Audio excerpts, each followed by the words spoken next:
لیکن سنا ہے کہ حضرت عیسیٰ علیہ السلام آسمان سے اتریں گے. آپ نے بھی سنا ہے اور بالکل صحیح سنا ہے. تو آسمان تو بہت دور ہے. تو آسمان سے جب اتریں گے تو دمشق کی جامع مسجد کی چھت پر غالباً اتریں گے. چھت پہ.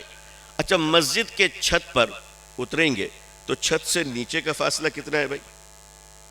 ارے بہت ہوگا تو 200 فٹ ہوں گے. اس سے زیادہ اور کیا ہوگا؟ چھت پہ اتر کے فرمائیں گے سیڑھی لاؤ. کوئی کہنے والا کہہ سکتا تھا نا حضرت تھوڑا سا اور گھسک جاتے تو نیچے ہی آ جاتے. اتنی دور سے آپ آ گئے. کہاوت ہے نا ہمارے یہاں آسمان سے گرے تو کھجور میں اٹکے. لیکن خیر وہ تو نبی ہیں اور ان کا احترام ہم پر واجب ہے. لیکن وہ آسمان سے اتریں گے تو مسجد کے چھت پہ رک جائیں گے. ہم اٹکیں گے تو کہہ نہیں سکتے, گریں گے کہہ نہیں سکتے. ہم پر احترام واجب ہے کیونکہ اللہ کے پیغمبر ہے وہ. اور ہمیں یہ نبی پاک صلی اللہ علیہ وسلم نے یہ تعلیم دی ہے کہ اللہ کے تمام پیغمبروں کا احترام کرو, ساتھ ہی ساتھ دوسروں کے دھرموں کا بھی سمان کرو. یہ اسلام کا آدیش ہے. اسی لیے آپ کو کوئی مسلمان کتنا بھی بدتمیز ہو وہ دوسروں کے دھرموں کو اپمان نہیں کرتا, کبھی نہیں کرے گا, کیونکہ اسے یہ سنسکار دی گئی ہے کہ تمہیں اپنے دھرم کا بھی سمان کرنا ہے, دوسروں کے دھرم کا بھی سمان کرنا ہے. حضرت عیسیٰ علیہ السلام آسمان سے اتریں گے, کروڑوں میل سے آئیں گے اور چھت پہ رکیں گے اور فرمائیں گے کہ اب سیڑھی لاؤ. کیوں حضرت تھوڑا سا اور آ جاتے نیچے. فرمائیں گے کہ میں دارالاسباب میں داخل ہو چکا ہوں اور اللہ کا نظام یہ ہے کہ اب سسٹم کو فالو کرنا پڑے گا. اب سیڑھی سے نیچے اترنی ہوگی تو سسٹم کو فالو کیے بغیر آپ کبھی کامیاب نہیں ہو سکتے. یہاں بڑے بڑے علماء بیٹھے ہوئے ہیں, چھوٹا سا طالب علم میں بھی ہوں. میرے ماں باپ نے بھی کچھ کتابیں پڑھائی الحمدللہ. مجھے دین کی چند کتابیں میں نے بھی اپنے اساتذہ سے پڑھی, اللہ انہیں جزائے خیر دے. لیکن یقین مانیے میں نے اسلام کو الحمدللہ پڑھا ہے, میں نے اس دنیا کی تاریخ کو پڑھا ہے, میں نے کمیونزم کو پڑھا ہے, Lenin, Karl Marx, Stalin, Johannes Kepler, the Tycho Brahe, Sir Percy Cox, ان سب کی بایوگرافی, فلسفہ پڑھا ہوں, مطالعہ کیا ہوں. اس نتیجے پر آج پہنچ کر آپ سے کہتا ہوں پورے اسلام میں ہمارے علماء بھی رہنمائی فرمائے, پورے اسلامی تاریخ میں ہمیں کوئی ایسی کتاب نہیں ملتی جس میں کرامت سیکھنے اور سکھانے کی ترکیب بتائی گئی ہو کہ بابو اس طرح سے کرامت کرنا اور کام کرتے چلے جانا. حضور صلی اللہ علیہ وسلم صاحب معجزہ تھے اور آپ کے پاس تمام معجزہ جمع تھے. تمام انبیاء علیہ السلام کو جتنے معجزے ملے آپ کے پاس اس سے زیادہ طاقتور معجزہ تھا. لیکن میرے آقا صلی اللہ علیہ وسلم نے جب کنکری پہ اشارہ فرمایا تو کنکری نے کلمہ پڑھا. ابو جہل کے دل پہ اثر نہیں ہوا. میرے آقا صلی اللہ علیہ وسلم نے انگلی دکھائی اور شق القمر کا معجزہ پیش آیا جس پر لوگ آج سائنٹسٹ اس کی گواہی دے رہے ہیں کہ ہاں یہ واقعہ پیش آیا ہے.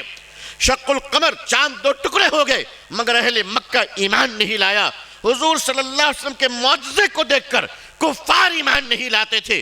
مگر جب فتح مکہ کے موقع پر میرے آقا صلی اللہ علیہ وسلم نے کعبے کا غلاف پکڑ کر اہل مکہ کو معاف کیا تو ظالموں کا دل پگھل گیا کہ حضور آج قاتلوں کو معاف کر رہے ہیں, حضور آج ظالموں کو معاف کر رہے ہیں, حضور آج ظلم کرنے والوں کو معاف کر رہے ہیں. یہ جب معافی کی آواز آئی تو ادھر رسول اللہ صلی اللہ علیہ وسلم کی مبارک زبان سے معافی کے الفاظ نکل رہے تھے, ادھر اہل مکہ کی زبان سے کلمے کی صدائیں بلند ہو رہی تھی. کرامت سے کام چلتا ہے. ایران کیا کرامت بازی کر رہا ہے؟ آپ بتائیے آج کیا وہ کرامت بازی کر رہا ہے؟ نہیں, تدبیر. اب آپ کو اس دنیا میں جینے کی تدبیریں کیا ہے؟ یہ سچ ہے کہ انگریزوں کے زمانے میں اس ملک میں ایمان کے لالے پڑ گئے تھے, بالکل سچ ہے. اور اکابرین ہمارے بالخصوص حجت الاسلام اور حضرت حاجی صاحب اور حضرت تھانوی صاحبان اور ہمارے اکابرین جن کی جوتیوں کے دھول کا صدقہ اگر ہمیں مل جائے تو یقین مانیے ہماری دونوں جہاں روشن ہو جائے گی انشاءاللہ. اس زمانے کے لحاظ سے انہوں نے جو فیصلہ کیا وہ بالکل صحیح تھا, ان کی تدبیریں صحیح تھی. لیکن یاد رکھیے گا کہ تدبیریں بدلی جاتی ہے، صرف قرآن نہیں بدلے گا، شریعت نہیں بدلے گی، بقیہ اصول و تدبیر زمانے اور حالات کے تحت بدلنے ہوں گے۔ ابھی مجھ سے پہلے حضرت مفتی صاحب دامت برکاتہم فرما رہے تھے کہ 16 مسلم لڑکیاں گریجویٹ تھی، مگر کسی کو یہ پتہ نہیں کہ حضور صلی اللہ علیہ وسلم کے والد کا نام کیا ہے، عبداللہ یا عبد المطلب ہے۔ تو میں سوچ رہا تھا بیٹھ کر کہ یہ بھی تو ہمیں دیکھنا چاہیے کہ وہ بچیاں گریجویٹ کہاں سے بنی تھی؟ آپ کے ادارے سے، آپ کے ادارے سے بنی تھی۔ اگر آپ کے ادارے سے بنی ہوتی تب تو ہمیں سوال کرنے کا حق ہے۔ اگر غیروں کے اداروں میں تم نے پڑھایا تو شکر ادا کرو، اس نے تمہاری بیٹی کو پڑھا تو دیا۔ آپ نے اپنا ادارہ کیوں نہیں قائم کیا؟ کس نے منع کیا تھا بیٹیوں کو پڑھانے سے؟ جنہوں نے منع کیا تھا ان کو ہاتھوں کی لکیروں میں دفن کیجیے۔ بیٹیوں کو پڑھانا منع نہیں ہے، بے حیا بنانا منع ہے، بے غیرت بنانا منع ہے، اور یہ بے غیرتی کالج کی 4 دیواریوں میں کم، اب گھر کی 4 دیواریوں میں موبائل کے ذریعے سے زیادہ آ رہی ہے۔ آپ کیا سمجھتے ہیں؟ آج ایک چیز یاد رکھیے گا، ضرورتیں آپ اگر عزت کے ساتھ تسلیم نہیں کریں گے، میں آپ کو کچھ آپ کی خدمت میں، آپ کے قدموں میں کچھ کہنا چاہتا ہوں، میں آپ کی خدمت میں کوئی بات رکھنا چاہتا ہوں، کاش کہ آپ محسوس فرمائیں۔ ضرورتوں کو اگر عزت کے ساتھ تسلیم نہیں کریں گے تو ذلیل ہو کر ماننا پڑے گا، ذلیل ہو کر ماننا پڑے گا۔ آج آپ کی بچی ہے، آپ کی بچی کا آپ نے نکاح کیا، اللہ ہر ایک کی بچی کا بہتر رشتہ عطا فرمائے، ہر ایک نوجوان کو اللہ نیک بیوی دے، ہر بیٹی کو اللہ تعالیٰ نیک شوہر عطا فرمائے۔ آج آپ کی بچی ہے، آپ نے رشتہ کیا، آپ کا داماد لندن میں رہتا ہے، پروفیسر ہے، پڑھاتا ہے، کام کرتا ہے، کل وہ اپنی بیوی کو لے کر جانا چاہتا ہے لندن، آپ جانے دیں گے کہ نہیں دیں گے؟ جانے دیں گے نا بھائی، اس کی بیوی ہے، وہ لے جا سکتا ہے۔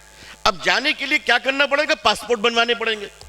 اب سن لیجئے، پاسپورٹ میں اگر آپ 10th کلاس پاس نہیں ہیں، آپ چاہے جتنے بڑے بھی علامہ ہیں، لیکن اگر آپ 10 کلاس پاس نہیں ہیں تو آپ کا پاسپورٹ پڑھے لکھے لوگوں کے پاسپورٹ میں شامل نہیں ہوگا۔ اب ہم کیا چاہتے ہیں کہ ہمارے بچے الٹریٹ کہلائیں ایئرپورٹ میں؟ کس نے منع کیا؟